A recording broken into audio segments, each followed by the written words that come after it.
You know the difference between dying in a fiery car crash versus on a Los Angeles city bus? At least in a car crash, people will stop to look at you for a second before going on about their day. If there's one thing I hate most in this world, it's public transportation. Not just any public transportation, no. The Los Angeles city public transportation, not the nice, fancy, clean public transportation that 90% of the world has. The dirty, sketchy, unreliable metro system right here in good old California. Hey, give me money or I'll sneeze on you. Bus driver! There's two main forms of public transportation, the bus or the train. The bus is for when you need to get somewhere within a few blocks to within a few miles, aka a city. And whereas in most of the world's cities, there's nice things to do, nice places to walk around and explore, but walking really isn't an option because being able to walk from your house to your local market without crossing 5 industrial-sized empty lots, 3 McDonald's, a Starbucks, and a crumble cookie is a fairy tale in America. LA is a literal jungle. Traversing it on foot without years of experience or a survival guide is asking to end up lost, in danger, or worse.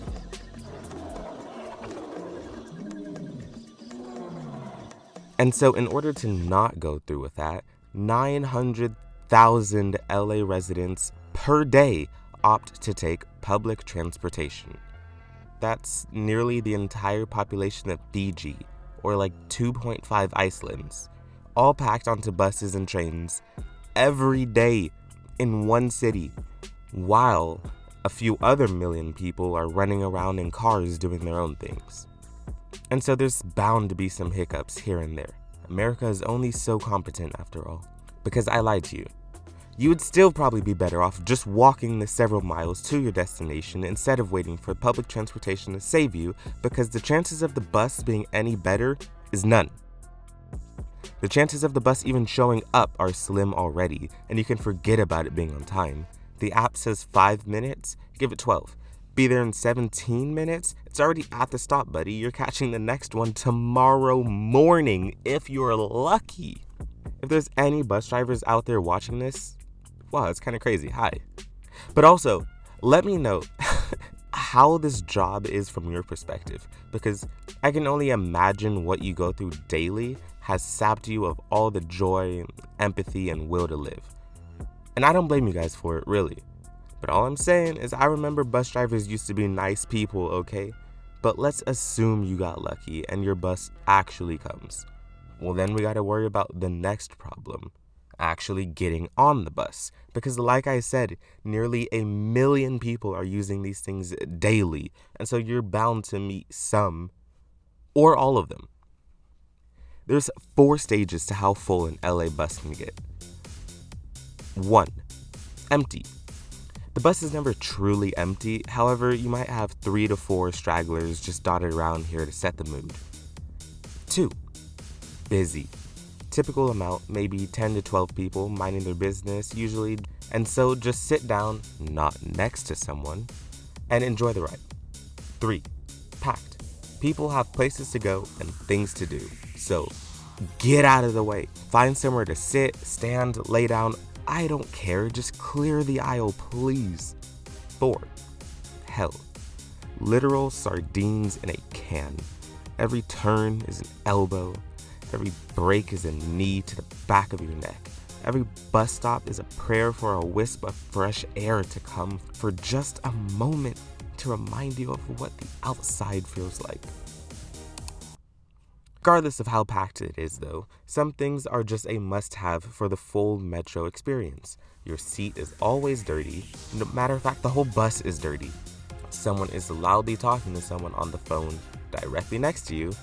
You keep making weird eye contact with the guy right across from you. And now you're scrolling the weather app like a good boy.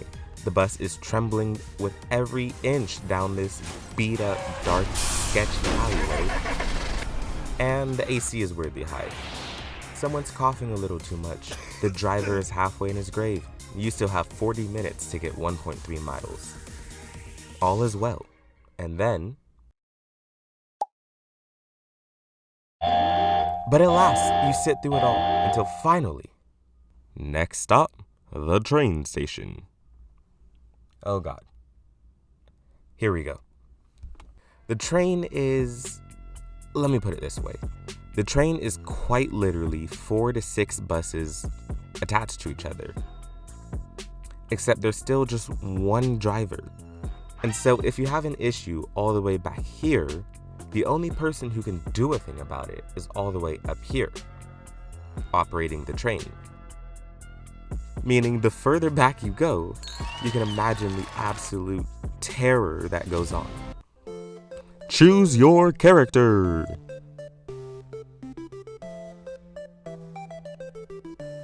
Yeah, let's go with that guy. Our first encounter. All right, what am I gonna use first? How about wait, what? But let me dive into my personal experiences with these forms of public transportation.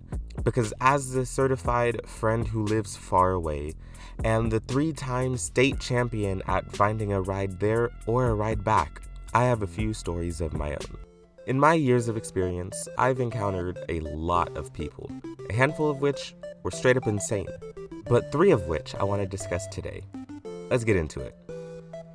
The first one's kind of strange. So, I'm heading to work as usual, and I'm sitting on the bus, on my way to the train, on my way to another bus.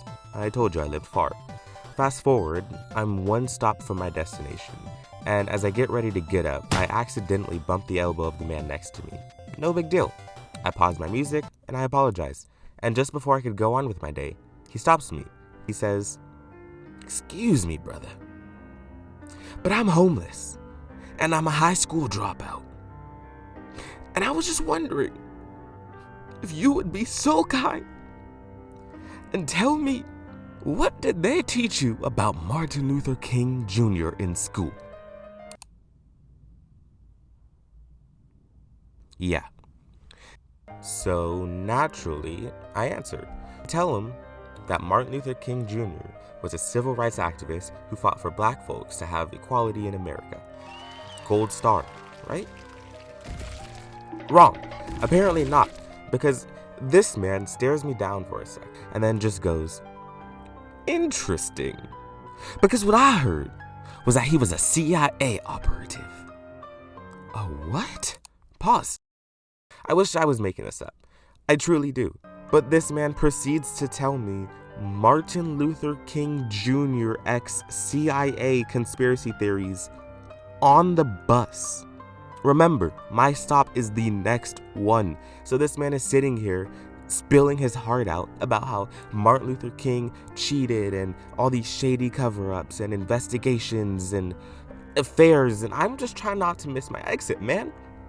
I'm visibly trying to leave the bus, but he's still going as if nothing else in the world is more important than this conversation.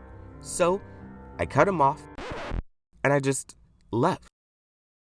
Never got the end of the story, but hopefully he's still out there spreading the word. Like I said, the train is the bus on 10 times the dosage of horse steroids, and this next story perfectly sums up why. This one's a little insane, so strap in. You've been advised. So, it's bright and early in the morning. I had some business to tend to, so I was on the train. 7 a.m., eyes half shut, but alive. Back to the train. There's 2 people on the other side of the car arguing. Not exactly sure what it's about, but it's nothing out of the ordinary, so everyone just carried on. The ride continues, and their argument's getting louder. They're really getting heated, and so it starts to draw more attention. The crazy man is getting more and more angry, pushing further and further into the skater guy's face. He's pissed off, and everyone's looking to see what's going on, what's happening, who's gonna make a move. And then, crack! The crazy man stumbles back, and then he lands, and he's just like sitting there. Boom! The battle has begun. They're like charging up special moves, and we're all just sitting here watching, eating our popcorn. But before the crazy man could fire off his poison and end the battle, the skater guy draws his own, even deadlier poison. Amaterasu!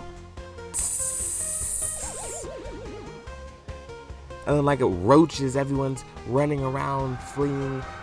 It's chaos in the train. Meanwhile, the driver probably doesn't even know what's going on, right?